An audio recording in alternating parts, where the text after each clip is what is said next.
So, you're thinking about moving to Switzerland. Maybe you've already started looking at jobs or apartments, or maybe you're just trying to figure out where you'd even want to live. But here's the thing. Switzerland doesn't work like most countries. You don't just move to Switzerland, you move to a canton. And that choice, it changes everything. Taxes, salaries, job opportunities, language, lifestyle, even how your day-to-day life feels. So in this video, I'm going to walk you through all 26 Swiss cantons in a way that actually helps you understand what living there is like. Not just facts, but what it feels like. Let's start at the beginning. We start with the original 3 cantons, the ones that formed the core of Switzerland back in 1291. Uri is about as traditional as Switzerland gets. It's small, very mountainous, and deeply rooted in Swiss history. You're looking at a population of only around 36,000 people. Life here is quiet, really quiet. If you love nature, hiking, and being surrounded by the Alps, it's incredible. But realistically, job opportunities are limited, and it can feel quite isolated, especially if you're used to city life. Schwyz is interesting. It's actually where the name Switzerland comes from. It's still quite traditional, relatively small with a population of 159,000, but it's much better connected, especially to Zurich. A lot of people live here for the lower taxes and the easy commute to Zurich. So you get beautiful lakes, great scenery, and financial advantages. But culturally, it's a bit more conservative, and it's not exactly known for nightlife or international vibes. Obwalden and Nidwalden are often grouped together, largely because they were once united as the third original canton, Unterwalden. They're small, with a combined population of 80,000, scenic and very peaceful. Think lakes, mountains, and quiet villages. They're also known for relatively low taxes, which attract some residents. But again, you're trading that for limited job markets and smaller communities. These are places you move to for lifestyle, not career growth. Next, Luzern. Luzern joined the Confederation in 1332 and has a population of around 400,000 people. The capital is Luzern city itself, and it's easily one of the most picturesque places in Switzerland. You've got a stunning lake, mountains all around, and that classic Swiss postcard look. But Luzern isn't just about tourism. It's also a well-connected, livable canton with a solid local economy. One of the biggest advantages here is balance. It's big enough to have good infrastructure, jobs, and transport links, but still small enough to feel relaxed and manageable. It's also centrally located, which makes travel around Switzerland very easy. On the downside, tourism plays a big role, so parts of the city can get very crowded, especially in peak seasons. Housing is also relatively expensive, and while there are job opportunities, it's not as strong a market as Zurich or Geneva. Luzern is ideal if you want that classic Swiss lifestyle with a good mix of city and nature. Now Zurich. Zurich joined Switzerland in 1351, and today it's the largest canton, with around 1.5 million people. The capital is Zurich City, and this is the economic heart of the country. It should be noted that the city of Zurich is not the only city in the canton you can live in. Notable is Winterthur, a city northeast of Zurich with a population of 100,000, sixth largest in Switzerland, and only a 20-minute train ride to central Zurich. If you're moving to Switzerland for work, there's a very good chance you'll end up here. This is where the jobs are, especially in tech, finance, banking, and multinational companies.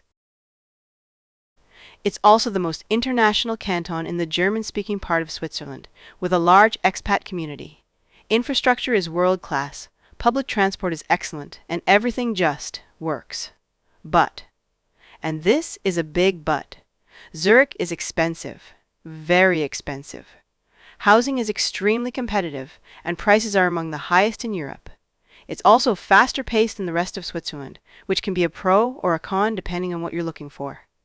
Zurich is all about opportunity, but you'll be paying a premium for it. Glarus, which joined Switzerland in 1352, is much quieter. It's actually quite close to Zurich, but feels worlds apart. It's more affordable, very scenic, and slower paced. But again, you're sacrificing job opportunities and big city convenience. Zug is unique. The tiny canton which joined the same year as Glarus is today famous for one thing: low taxes. And because of that, it's become a hub for international businesses, especially in tech and crypto. Salaries are high, and the economy is strong, and lies next to the beautiful Lake Zug. but it's also one of the most expensive places to live in Switzerland, and housing is incredibly limited. Bern joined the Swiss Confederation in 1353 and has a population of around 1 million people, making it one of the largest cantons. The capital is Bern City, which is also the de facto federal capital of Switzerland. But interestingly, it doesn't feel like a typical capital city. Bern is slower, more relaxed, and very livable. It has a beautiful old town, a strong sense of history, and a more laid-back atmosphere compared to Zurich or Geneva. One of the big advantages here is balance. You've got government jobs, a stable economy, and a high quality of life, without the same level of intensity or cost as the biggest cities.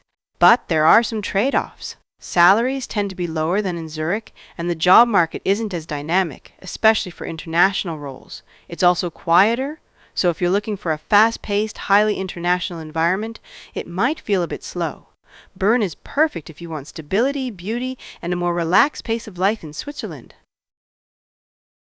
Fribourg, which joined Switzerland in 1481, is a bit of a hidden gem.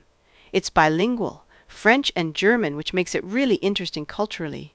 It's also more affordable than many other cantons. But the job market is smaller, and it doesn't have the same energy as bigger cities. French-speaking Vaud joined the Swiss Confederation in 1803, and today it's home to just over 800,000 people, making it one of the larger cantons in the country. The capital is Lausanne, which is also the main hub, but you've also got places like Montreux and Nyon along Lake Geneva that are incredibly popular. Now, Vaud is often seen as one of the most desirable places to live in Switzerland, and it's not hard to see why. You've got the lake, vineyards, mountains nearby, and a strong international presence. Lausanne itself is a vibrant city, home to the Olympic Committee and several major universities, so the lifestyle here is a huge plus. Beautiful surroundings, good infrastructure, and a strong economy with plenty of international companies. But there are some downsides. Cost of living is high, especially around Lake Geneva, and housing can be competitive. And, importantly, this is French-speaking Switzerland. So while you can get by with English in some international environments, French is pretty essential for long-term living and integration. So Vaud is a fantastic all-rounder, but you'll need the budget and the language skills to make the most of it. Now, Geneva. Geneva joined Switzerland in 1815 and has a population of around 500,000 people. It's a relatively small canton geographically, but globally it's one of the most important.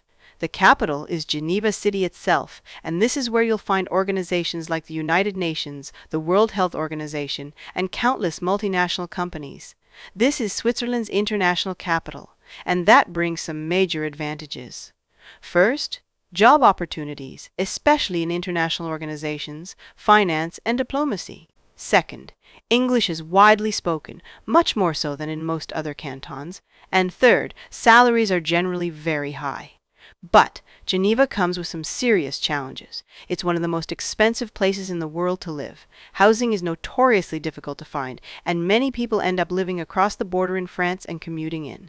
It's also very dense and urban, so if you're looking for space or a quieter lifestyle, it might not be ideal. Geneva is perfect if you're pursuing an international career, but you'll need to be prepared for the cost and competition that comes with it. Let's talk about Neuchâtel. This canton joined Switzerland in 1815, and today it has a population of around 175,000 people. It sits right on the shores of Lake Neuchâtel, and honestly, it's one of the most underrated parts of the country. The capital is Neuchâtel itself, and another important town is La Chaux-de-Fonds, which is actually a UNESCO-listed city because of its watchmaking history. And that's one of the big defining features here. Watchmaking. This region has been at the heart of Swiss horology for centuries. Now, what's it like to live here? On the plus side, housing is noticeably more affordable than in places like Geneva or Lausanne. You still get lakeside living, beautiful scenery, and a slower pace of life. It's also a great option if you work in precision industries, especially watchmaking or microtechnology. But there are trade-offs. The job market is relatively small, especially outside those niche industries. French is essential for daily life and work, and it's not as internationally oriented as Geneva. So Neuchâtel is ideal if you're looking for affordability and quality of life, but less so if you want a fast-moving international career. Now let's move to Jura, the youngest canton in Switzerland. Jura only became a canton in 1979 after separating from the canton of Bern, so compared to the rest of Switzerland, it's relatively new, and it has a very strong local identity because of that. It has a population of about 75,000 people, and the capital is Delémont. This is a very rural canton, located in the northwest of Switzerland near the French border. Life here is quiet, very quiet. If you're looking for space, nature, and a slower pace of life, Jura definitely delivers. It's also one of the most affordable places to live in Switzerland, which is a big advantage. But, and this is important, it comes with limitations. The job market is very small, and opportunities are quite limited unless you're working remotely or in a specific local industry. There's also less infrastructure compared to larger cantons, fewer services, fewer international connections. And like Neuchâtel, French is the main language, so that's a requirement. Jura is really for people who prioritize lifestyle and affordability over career opportunities. Now let's talk about Graubünden. Graubünden joined the Swiss Confederation in 1803, and it's home to around 200,000 people. But what really sets it apart isn't just the size, it's the diversity. This is Switzerland's largest canton by area, and it's the only one with 3 official languages: German, Italian, and Romansh. The capital is Chur, which is actually considered the oldest city in Switzerland. But internationally, places like St. Moritz and Davos are probably more well known, especially for skiing and tourism. And that gives you a big clue about life here. Graubünden is all about nature. Mountains, ski resorts, hiking, outdoor living. It's absolutely incredible if you love that lifestyle. It's also one of the best places in Switzerland for winter sports, and tourism plays a huge role in the local economy. Now, in terms of pros first, the quality of life if you enjoy the outdoors is hard to beat. Second, it's multilingual and culturally unique, which can be really enriching. And third, it's generally less crowded than the major urban cantons. But there are downsides. It's quite remote. Getting around can take time, and connections to major cities aren't always fast. The job market is also limited and often seasonal, especially if you're relying on tourism-related work. And outside of the main towns and resorts, it can feel quite isolated. So Graubünden is perfect if you're prioritizing lifestyle and nature, but it's not the easiest place to build a broad career. St. Gallen joined Switzerland in 1803 and has a population of just over 500,000 people. The capital is St. Gallen city itself, which is known for its university and its historic abbey, both major parts of the canton's identity. Geographically, it's in the northeast of Switzerland, close to Austria and Germany, and not too far from Lake Constance. St. Gallen is often seen as a more practical, affordable alternative to Zurich. It has a solid industrial base, a respected university, and a decent quality of life, without the same price tag. So one of the biggest advantages here is affordability. Housing is cheaper than in Zurich, and the overall cost of living is more manageable. It's also a good place for education and has a strong local economy, particularly in manufacturing and services. But there are some trade-offs. It's less international than Zurich or Geneva, which can make integration a bit harder if you don't speak German. Salaries also tend to be lower, and the job market isn't as dynamic, especially for high-level international roles. And the weather, especially in winter, can be a bit grey and damp compared to other parts of Switzerland. St. Gallen is a solid, practical choice, especially if you're looking for affordability and stability, but it's not the most exciting or international option. Next up is Thurgau. This canton joined Switzerland in 1803 and has a population of around 280,000 people. The capital is Frauenfeld, but you'll also hear about towns like Kreuzlingen, which sits right on the German border next to Konstanz. Thurgau is often described as a commuter canton. It's well located close to Zurich, close to Germany, and that makes it attractive for people who work elsewhere but want more affordable housing. And that's one of the big advantages. It's significantly cheaper than Zurich while still being within commuting distance. It's also very family-friendly, with a quieter, more relaxed atmosphere and plenty of green space. But there are downsides. The local job market isn't particularly strong, so many people rely on commuting. It's also not very international, and culturally it's more low-key. There's not a lot of nightlife or big city energy. So Thurgau works well if you want affordability and stability. But you'll likely be looking outside the canton for career opportunities. Schaffhausen joined the Swiss Confederation in 1501, and today it has a population of around 80,000 people. The capital is Schaffhausen itself, a charming town with a well-preserved old center. But what really puts this canton on the map is the Rhine Falls, the largest waterfall in Europe. That's right on its doorstep, and it's a major attraction. Geographically, Schaffhausen is quite unique.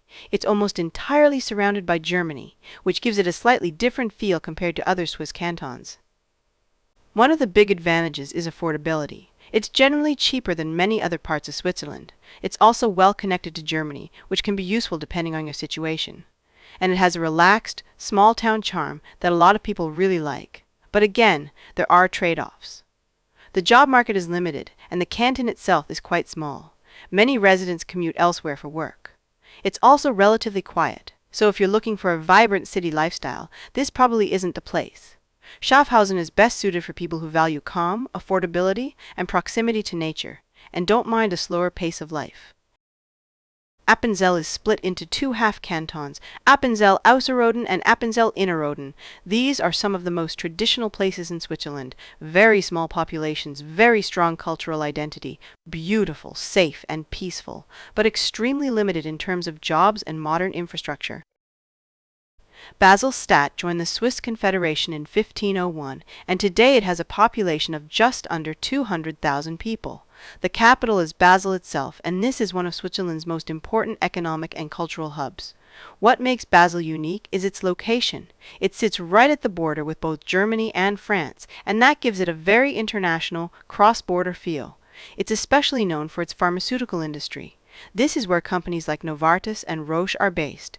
So in terms of pros, job opportunities are a big one, particularly in pharma, life sciences, and research. It's also a very cultural city. Museums, art fairs, architecture. There's a lot going on for a canton of this size. And because of its location, you got easy access to two other countries, which is a nice bonus. But there are downsides. It's a small canton and very urban, so space can be limited. Housing is expensive, and it can feel quite dense compared to other parts of Switzerland.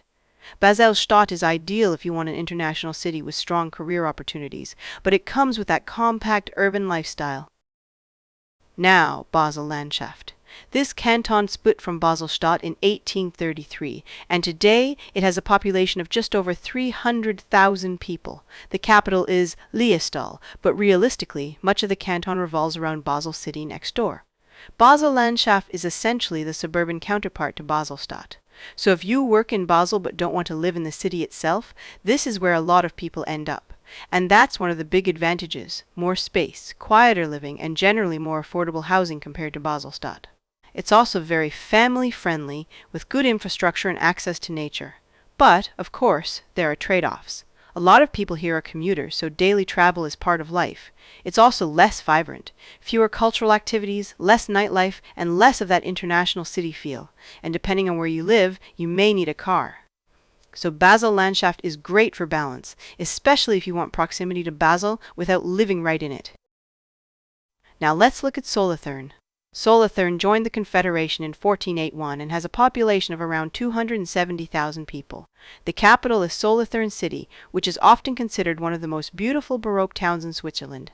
Geographically, it's very central positioned between major cities like Bern, Basel, and Zurich, and that central location is one of its biggest advantages. It's well connected, relatively affordable, and offers a good balance between accessibility and quality of life.